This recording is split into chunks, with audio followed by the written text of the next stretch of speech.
The system identified by Western intelligence agencies as the DF-27 is analyzed to be a land-based, intermediate-range ballistic missile system representing a significant technological and strategic advancement within its category.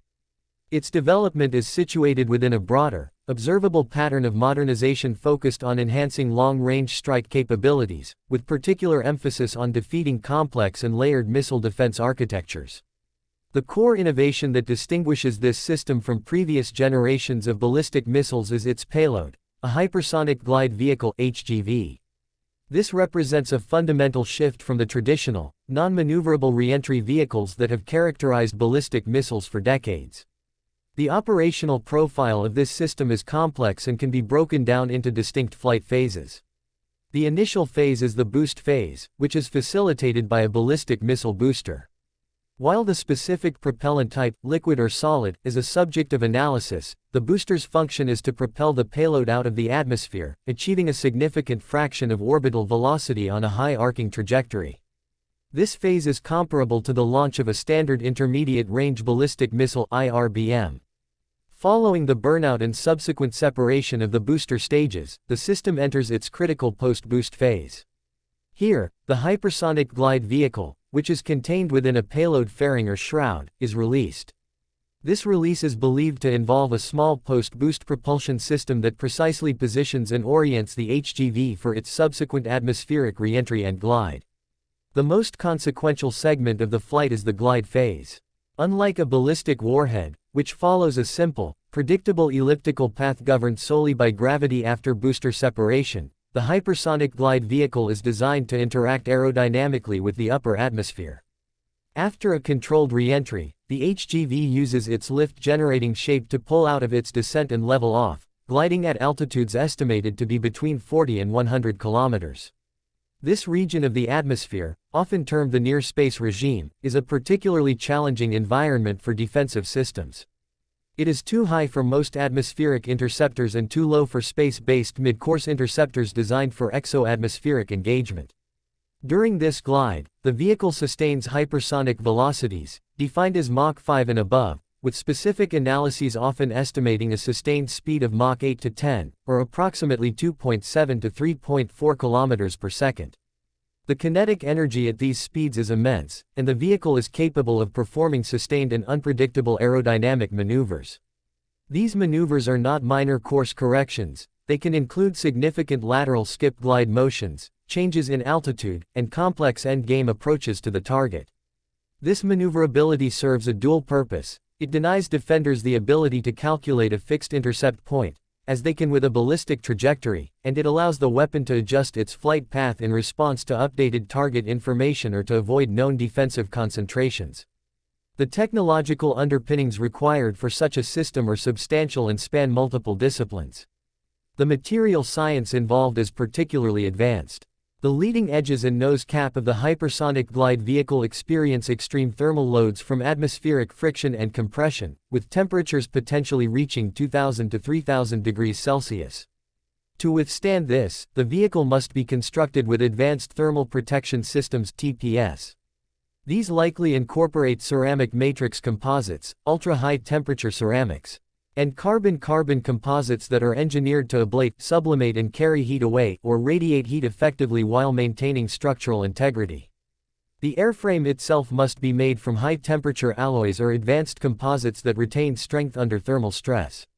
The internal components, including guidance electronics and actuator systems for control surfaces, require sophisticated shielding and active cooling. Furthermore, the plasma sheath that forms around the vehicle during hypersonic flight can disrupt radio frequency communications, a phenomenon known as radio blackout. This necessitates resilient communication systems, potentially using specific frequency bands or intermittent telemetry bursts, to maintain a data link for in-flight updates. The guidance, navigation, and control system is another area of high complexity. It is believed to fuse data from an inertial navigation system (INS), which is resistant to jamming but accumulates error over time, with periodic updates from a satellite navigation system like BeiDou. For the terminal phase, especially in an anti-ship role, an active radar seeker or an imaging infrared seeker is considered likely.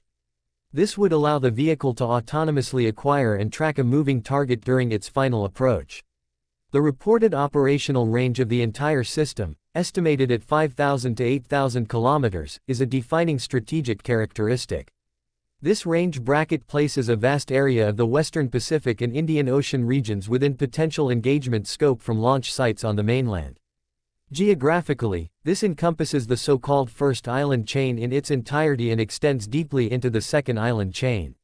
This means that fixed land-based targets, such as major military installations, airfields, command centers, and logistical hubs located at these vast distances, are potentially vulnerable. More significantly, this range allows for the threat projection against major maritime assets, specifically aircraft carrier strike groups, operating across these vast oceanic areas. The capability to hold a moving carrier battle group at risk from a distance of several thousand kilometers is a tactical problem that has been extensively studied by military analysts, who often categorize this capability as a central pillar of a comprehensive anti-access, area denial, A2AD strategy. The payload and mission flexibility of the system are key aspects of its strategic utility. The hypersonic glide vehicle is assessed to be a dual-capable system, meaning it can be configured to carry either a high-explosive conventional warhead or a nuclear warhead. This provides decision-makers with options across the spectrum of conflict. A conventional variant could be used for high-value, time-sensitive strikes against heavily defended targets where the use of a nuclear weapon would be disproportionate, while a nuclear-armed variant would serve as a high-assurance strategic deterrent, designed specifically to penetrate national missile defense systems. The system's reported variants, sometimes externally designated as the DF-27 and an enhanced DF-27A, suggest an ongoing process of incremental improvement. These improvements are theorized to focus on areas such as increased range through more efficient propulsion or lighter materials, enhanced accuracy through improved guidance algorithms and seekers, increased maneuverability via more responsive flight control systems, and the incorporation of specialized countermeasures to further complicate interception. Based on the analysis of observable infrastructure, logistical patterns, and other forms of intelligence, several international defense agencies have assessed that this system has achieved initial operational capability and is deployed in limited numbers with select units of the People's Liberation Army Rocket Force. This assessment is frequently linked to observable developments at certain military bases through satellite imagery analysis, which shows the construction of unique support facilities and the presence of transporter or erector launcher vehicles and other signature equipment associated with this class of weapon. It is of paramount importance to reiterate the foundational caveat regarding all information pertaining to this system.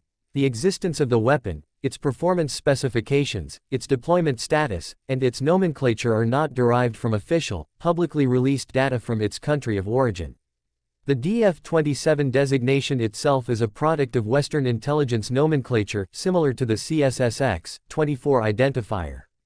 All technical and operational details described herein are the product of synthesis, estimation, and analysis conducted by external defense and intelligence organizations, academic researchers, and open-source intelligence analysts.